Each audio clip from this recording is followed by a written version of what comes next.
秋官啊，你们几个脸上那个字儿还没洗干净啊？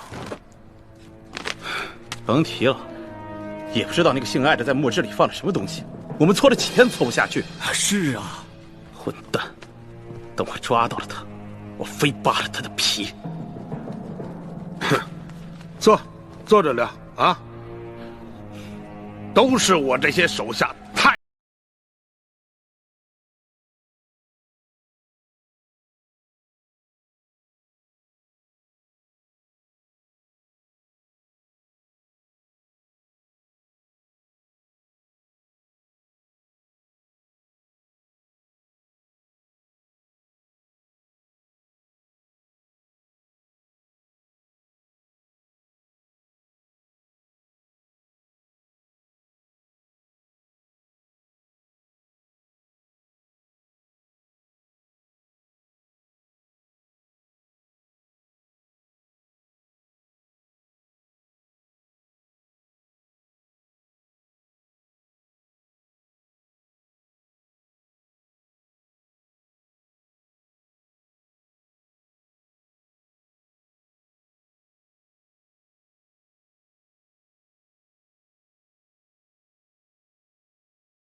这世上有不偷腥的猫吗？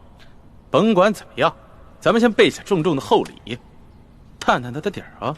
哎，对，没准他眼下的假正经，就是为了将来狠捞一笔。哎，还有，我看那个龙大人年纪轻轻，血气方刚，正是干柴烈火的年龄。你们府中谁还有没开包的绝色美人？哈，也别藏着掖着了，赶紧贡献出来。等把这厮弄上了咱们的船，先渡过了眼下的难关再说。啊？有吗？没有。有吗？没有。你有吗？没有。我有。我府上啊，还真有这么一位美人，不但人长得美，性子温婉，而且弹得一手好琵琶。哎，姐夫，我原本可是要孝敬你的呀。你小子，哎呀，任这美人如何的貌美天仙，我现在已经没有这种心情了。也罢，让这个美人去试一试龙三。哎，秋官啊，记好了啊，一定要查清楚这个女子的身份，不要再给我添乱子了。你放心吧，姐夫，她呀是一个孤女，我发现的时候都快饿死了，是我收留了她。锦衣玉食养着她，现在对我是感恩戴德，让她陪陪钦差大人，不为过吧？哎，不为过。